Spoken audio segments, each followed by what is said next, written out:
जय श्री कृष्णा। कैसे हैं आप लोग फ्रेंड्स। आज की चर्चा बेहद महत्वपूर्ण होने जा रही है क्योंकि उस प्रबल ग्रह की हम चर्चा करने जा रहे हैं जो आपके अचानक धन के भाव को इस समय पर नियंत्रित कर रहा है।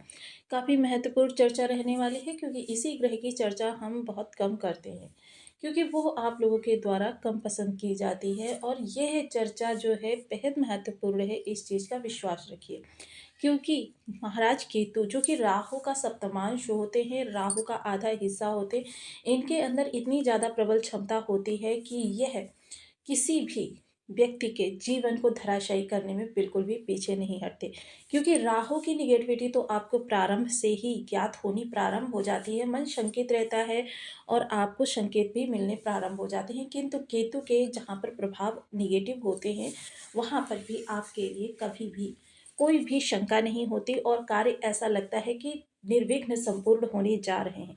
लेकिन अंतोगत्वा जब एन समय आता है किसी कार्य की पूर्णाहुति का या किसी कार्य के पूर्ण बिंदु पर पहुंचने का या फिर आपके उस कार्य की प्रतिलक्षित प्राप्ति होने का, तो यह सारी चीज़ें जो होती हैं आपके कार्यों को काफ़ी एकदम से धराशायी कर देती हैं, आपकी योजनाओं को निष्फल कर देती हैं और आपके जीवन के मंतव्य को एकदम निराधार से साबित कर देती हैं।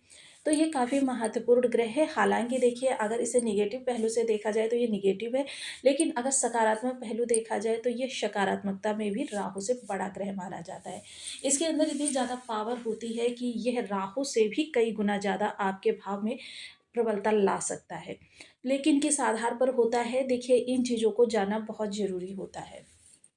अब आज की चर्चा जो होगी बिल्कुल सटीक होगी ना, उसमें देखिए किसी भी प्रकार का जो जितना निगेटिव है उतना ही निगेटिव आपको पता चलने वाला है, जितना पॉजिटिव है उतना पॉजिटिव आपको पता चलेगा।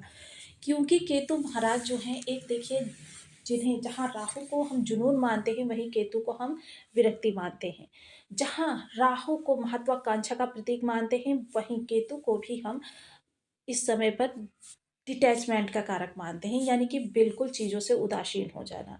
ये सब किस आधार पर होता है, जिस भी भाव में आपके केतु होते हैं, इसे आप जो मैं सूत्र बता रही हूँ लगाकर देख सकते हैं। जिस भाव में केतु होते हैं उस भाव से हमेशा ही आपके अंदर एक उदासीन भावना होती है कि कार्य हुए तो भी अच्छी बात है, नहीं हुए तो भी अच्छी बात है, उनके लिए कोई विशेष प्रयास आप करते हुए नहीं देखे जाते हैं। तो इस चर्चा को आगे बढ़ाते हैं क्योंकि केतु इस समय बहुत महत्वपूर्ण भाव को नियंत्रित कर रहे हैं और साथ ही साथ इनकी दृष्टि जो है वो भी बहुत ही शानदार प्लेनेट यानी कि राहु पर जा रही है। तो देखिए, क्योंकि जहाँ राहु इनको प्रभावित करते हैं वहीं इनके अंदर भी उतनी ही क्षमता है, बल्कि उससे ज़्यादा क्षमता है राहु को प्रभावित करने की। तो काफ़ी महत्वपूर्ण मुद्दा है जिसके बारे में हमें जानकारी होना चाहिए क्योंकि अष्टम भाव वह भाव है जो हमारे जीवन में बाधाओं के लिए जाना जाता है, अचानक आने वाली बाधाएं जिनके लिए हम पहले से प्रिपेयर नहीं होते, तैयार नहीं होते, हमें अंदेशा भी नहीं होता कि इस भाव से ऐसी चीज़ें हमें प्राप्त हो सकती हैं। और साथ ही साथ इस यह अचानक धन को भी नेतृत्व कर रहे हैं, तो बहुत महत्वपूर्ण है हमें इसके बारे में जानना। केतु विरक्ति के साथ साथ देखिए उदासीनता है, उदासीनता और आध्यात्मिकता भी है क्योंकि इन्हें मोक्ष का कारक माना जाता है। द्वादश भाव जो होता है केतु का कारक स्थान होता है और यह इस समय पर आपके अष्टम भाव से गोचर कर रहे हैं।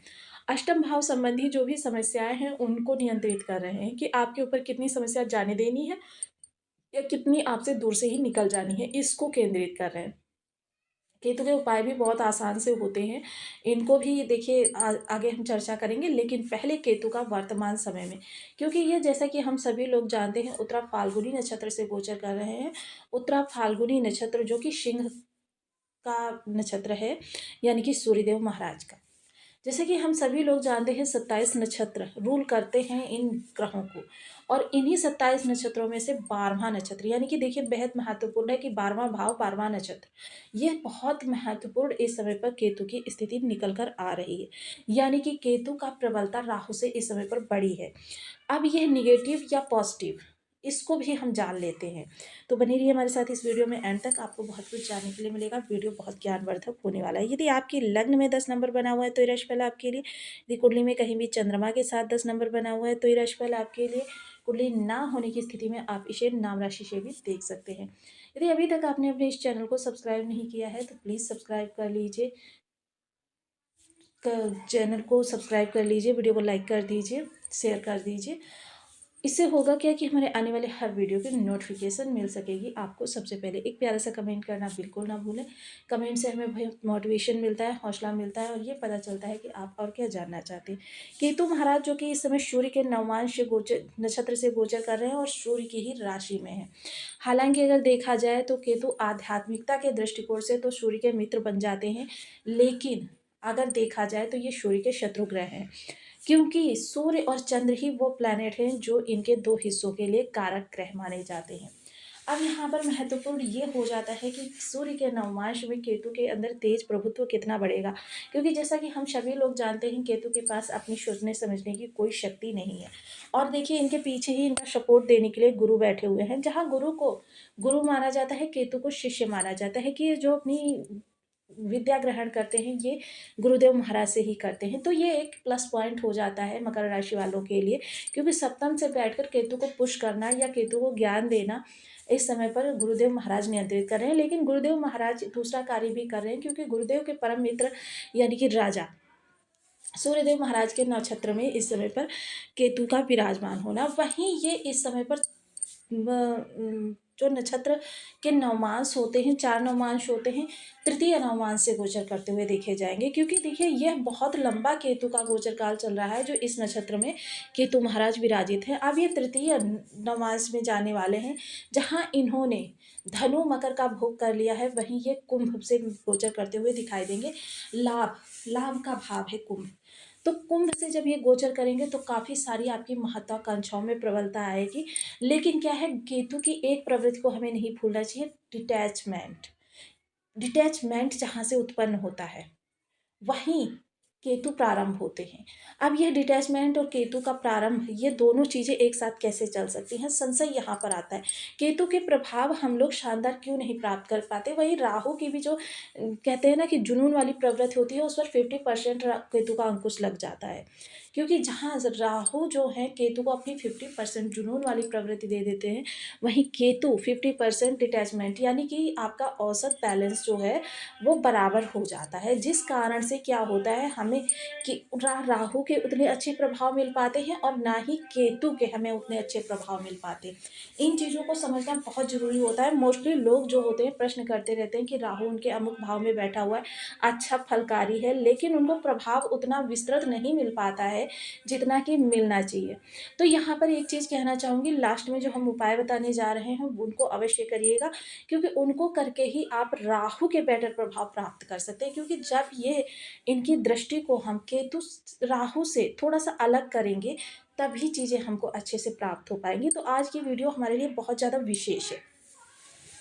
साथ ही साथ चर्चा करते हैं केतु के अष्टम भाव में होने की, क्योंकि यह तृतीय नवमांश यानी लाभ के नवमांश से गोचर कर रहे हैं। और किसी भी भाव के अगर सुख को हमें देखना हो कि उसके अंदर कितना ज़्यादा सुख हमको प्राप्त होगा, यानी कि अगर हम अष्टम भाव के सुख को देखेंगे तो उससे हमारे लिए चीज़ें क्या निकल कर आ रही हैं कि अष्टम भाव से अचानक सुख हमको कितना प्राप्त होगा। क्योंकि अचानक निगेटिविटी देखने के लिए तो इससे हमें अष्टम जाना पड़ेगा, यानी कि पराक्रम भाव में, जहाँ की शनिदेव महाराज कठोरता के कारक प्लेनेट बैठे हुए हैं। हालांकि ये मार्गी हो गए हैं, मार्गी होने का प्रभाव कई सारे ग्रहों पर पड़ेगा, लेकिन उससे पहले हम केतु के सुख को देखते हैं। केतु का सुख इस समय पर बहुत ज़्यादा प्रबलता से हमको प्राप्त होने जा रहा है। जहाँ जिस नक्षत्र में या जिस राशि में ये गोचर कर रहे हैं वहाँ के स्वामी विराजित हैं, वहीं बुध इनके मित्र ग्रही जो हैं, और साथ ही साथ मंगल विराजित हैं। क्योंकि देखिए कुछ ज्योतिष शास्त्र कहते हैं कि केतु जो है कुजवत कार्य करते हैं, कुछ यानी मंगल, और कुछ ज्योतिष शास्त्र कहते हैं कि केतु जो है वो गुरुवत कार्य करते हैं। तो दोनों ही स्थितियों में केतु की अवस्था शुभ है। लेकिन क्या है, अष्टम भाव का सुख, शुक्रदेव की अगर चर्चा करें तो शुक्रदेव देखिए इनके गुरु हैं, जो कि इनके जन्मजात, जैसे कि कहते हैं ना जन्मजात हमको विरासत में काफ़ी सारी चीज़ें मिलती है, जात, रूप, स्वरूप, काफ़ी सारी चीज़ें, तो वही चीज़ें इनके साथ भी हैं। विरासत में इनको जो गुरु मिला हुआ है, जिसे कि कहते हैं हम हमारे परिवार का पुरोहित, जैसे, तो उसी तरीके से शुक्रदेवचार्य जो है वो इनके पुरोहित है। अर्थात यहाँ पर इनकी केतु की दशा सर्वथा आपके लिए अनुकूल है, लेकिन फिर भी आपको प्रभाव क्यों नहीं प्राप्त हो रहा? अचानक धन का भाव है, आपके जीवन साथी के पद प्रमोशन का भाव है, जीवन साथी की वाणी का भाव है।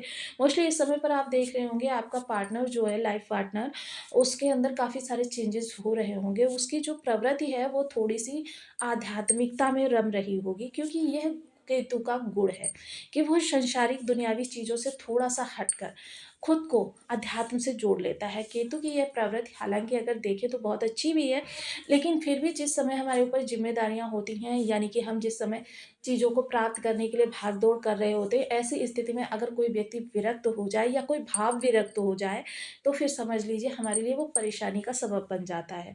तो ऐसी स्थिति में आपके लिए थोड़ा-सा यहाँ पर विचारों को और ज़्यादा उन्नत करना होगा। थोड़ा-सा यहाँ पर उपायों की ओर तो चलते हैं, क्योंकि केतु यहाँ पर प्रबल अवस्था में बैठे हुए हैं, ना तो राहु को कुछ करने दे रहे हैं, ना खुद खुद कुछ कर रहे हैं। तो इसलिए देखिए, जिस भी भाव में आपके केतु महाराज बैठे हों, उस भाव से संबंधित आपको करना क्या है? केतु को स्वयं से दूर करना है, केतु के डिटैचमेंट को कम करना है। जितना ज़्यादा कम कर सकेंगे, उतना ज़्यादा राहु आपके लिए प्रबल अवस्था में कार्य कर सकेंगे, क्योंकि केतु की जो प्रवृत्ति है, मोस्टली इन दोनों के जो अंश बल होते हैं वो समान होते हैं, डिग्री बल होते हैं वो समान होते हैं। लेकिन यहाँ पर इतना अच्छा सब कुछ होते हुए भी राहु फिर कुछ क्यों नहीं कर पा रहे हैं? अब केतु के लिए हमको करना क्या है? सबसे पहले तो देखिए, बीज मंत्र ओम केम केतवे नमः, इस बीज मंत्र का हमको 1 माला, 2 माला, 5 माला, 7 माला, 11 माला का जप नियमित अपनी सुविधा अनुसार करना है। काला सफ़ेद कंबल, अब ज़रूरी नहीं है काला सफ़ेद नहीं मिल रहा है तो कोई बात नहीं, 2 रंग का होना चाहिए। 2 रंग कोई भी उसमें एडजस्ट कर लीजिए और उन कंबल को ले जाकर आपको धर्म स्थान में, देखिए धर्म स्थान में किस तरीके से दान करना है, ऐसे समय पर दान करना है जब मंदिर में कोई भी उपस्थित ना हो। यानी कि ये गुप्त दान, क्योंकि गुप्त भाव है तो इसलिए ये गुप्त दान होना चाहिए। ऐसे समय पर जाइए और वहाँ पर उस स्थान पर बिछा दीजिए जिस स्थान पर बैठकर लोग पूजा करते हैं। जितने लोग भी इस कंबल पर बैठकर आसन लगाकर और अपना ध्यान करेंगे, बीज मंत्र का जप करेंगे, तो वहाँ पर बिछाने के बाद जितने ज़्यादा लोग उस पर बैठकर ध्यान पूजन करेंगे, उतना ज़्यादा आपके केतु के डिटैचमेंट से आपको मुक्ति मिलेगी। इसके अतिरिक्त देखिए आपको करना क्या है, काला सफ़ेद कंबल हो गया और इसके बाद आप